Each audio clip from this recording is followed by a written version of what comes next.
You know the old saying, no one's perfect. If perfection is something you expect, you're probably stressed out. Learning to accept imperfections in yourself and the world is a philosophy that may improve your life. Cheryl Hunter, a best-selling author and stress expert, discusses how she implemented this principle to become the person she is today. Striving to be perfect causes undue stress in your life.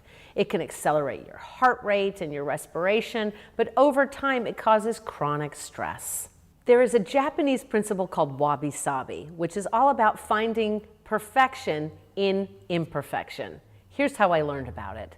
As a teenager, I was abducted by two criminals who promised to make me a model. Eventually, they left me for dead, and that's when the real fight for my life began. I decided how I was going to cope is to never tell anybody what happened. But understandably, this was festering inside of me like a deep, dark secret, causing undue stress upon me in my own life. I decided to become a model myself, and one of the first places I was sent as a young model was Japan. I kept to myself in those days because I didn't want anyone to find out my secret. And one day I was sitting around a beautiful wooden table. An old man and woman came and started talking to me about this table, and they told me the principles of Wabi-Sabi.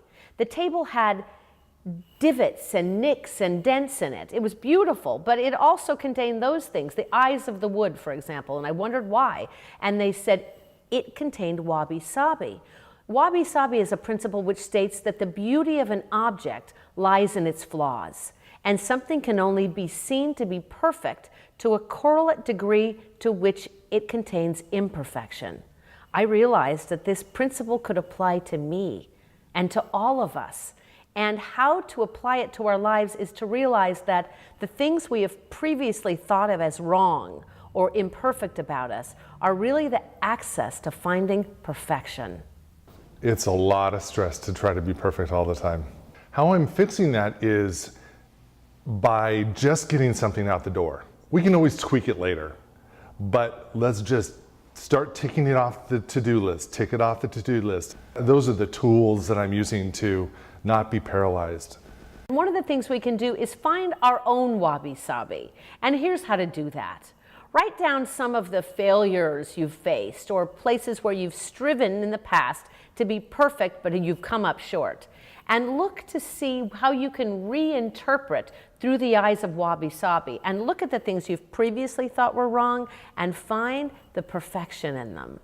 Another actionable tip to overcome this perfectionism is to be willing to be bad at things. You remember when we were kids and we were perfectly happy failing at things, falling down while learning to ride a bike? Come up with a list of things that you've always wanted to do but you've been afraid to try, because as adults we've got to hold it all together, right? And then go do those things. If it's you want to take up salsa dancing, put it in your schedule. Go actually do it. Be willing to be bad at things. How can someone learn more about wabi-sabi? I delivered a TED Talk called Wabi-Sabi, The Magnificence of Imperfection. You can check it out for more if you'd like to find out more about this Japanese principle of wabi-sabi. Go to CherylHunter.com/TED.